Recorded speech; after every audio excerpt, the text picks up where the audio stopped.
what is the belief system? How do women perceive themselves, and how are they perceived by the men? Because the human species is made up of men and women, and we are created as equals. As a Muslim, I know that, because God has consistently said in the Quran, I have created you man and women. When he talks of mu'mini, he also talks of the mu'mina. When he talks of the sadiqi, he talks of the sadiqa. When he talks of the fajiri, he talks of the fajira. Yes. There is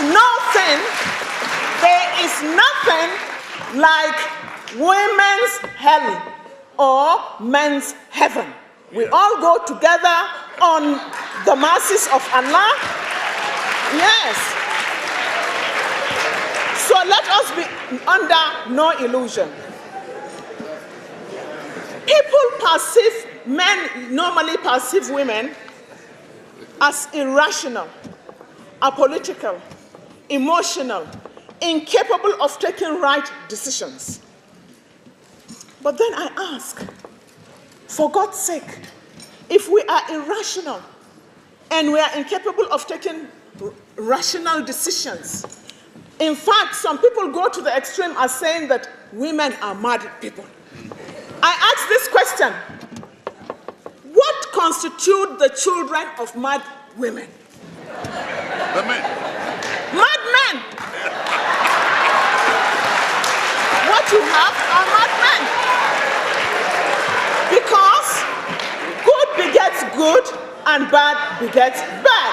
And you are all born of a woman. We taught you how to tie your pants. Yes, well. We taught you. Yes. We have taught you how to eat. Yes. We taught you how to walk. Yes. We molded you. Yes. So if we are mad, you guys are children of mad women, and we're all mad. We have economic barriers. Yes. I cannot take my hand-earned millions that I have not stolen, that I earned as a trader, when my children cannot get decent education. I have to spend my hard-earned money to sponsor my children in school first and foremost. I have to spend every penny that I have to make sure that my children have 3 square meals. The man will put his agbada, especially if there is famine. He is the first to run. If there is any natural disaster, he is the first to run. They are cowards, you know. But we sit back and we look after our sons and daughters.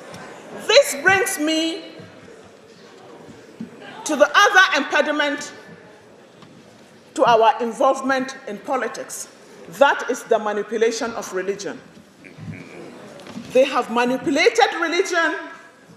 I am a Muslim, and I know very little about how Christians have also manipulated religion in their various countries and regions. How tradition has been also manipulated. But I want to tell you, in northern Nigeria today, that even when they talk of the Sharia, it's a woman's Sharia. Yes. They only talk about inheritance, where they take double and we take half. When they talk about Sharia and adultery, only the woman is a culprit. Who implanted the child is the man, but nobody even brings him to court. They say he has denied. So he has denied because you are carrying it. Maybe you impregnated yourself. That is it. And let me also tell you that in Islam, the first law ordained by Allah is on governance. The first law ordained on man is on governance. It's against exploitation of man by man.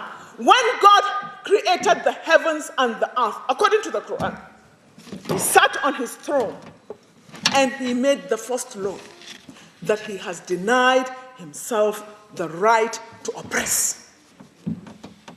And he has denied his creatures to oppress and exploit one another.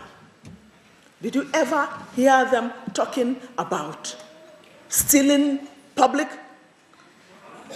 Did you ever hear? But they chop off your hand for stealing a cow. While billions and billions of naira has been siphoned, people have been denied their rights to means of livelihood. Women have persistently faced sexual molestation and intimidation. Many a times when I go to gatherings, it has happened to me quite a few times in Kano. What they want to do, my political opponents, people have been paid to come to the podium to dress me naked. For they know the honor of the woman is in her body. They know that. So a woman would prefer to die than to be put naked in public. But we persevere and we move on. We'll continue to move. We'll continue to move because this is our God-given country. These are our collective resources, and we refuse to be intimidated. Women going into politics must go in with a clear-cut vision, with a goal and an objective, unwavering objective as to what they want and what they want to become.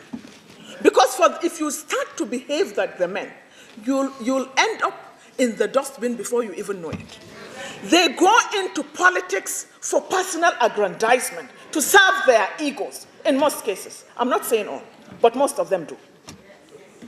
And they can go to any length to maintain and sustain it, as we are seeing it today in our country. They will go into any length. They will kill. The assassinations. You understand? However, when a woman is focused, she has a choice to either go the way of the man or be what she wants to be as a liberator of her country and her children, as a major stakeholder. If you decide to be what the men are, then you see these women using, as they say, what I have to get what I need.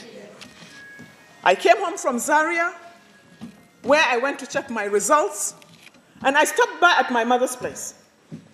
And she said, baby, she calls me baby. Baby, have you been home? I said, no. She says, well, I heard that your house is on fire. So I went home. And of course, the house I left was nothing but ashes. I looked in every corner in that house. I did not see the body of Bala Muhammad. It was a day after that his body was brought. His limbs were chopped into pieces. I identified the body, and his hair, of course, was not burnt. Apparently, he was chopped into pieces and then set ablaze. But believe you me, ladies and gentlemen, that was the turning point in my life. That was the day I decided that to me, politics, I hope to live and die in it. We all as women would want to see our children educated and grow. Women are the most responsible leaders on earth. We are responsible because we are compassionate. We are compassionate because we are the producers of the human species. That is why we are compassionate and responsible. You should not begin to see this as a weakness, but it is our strength.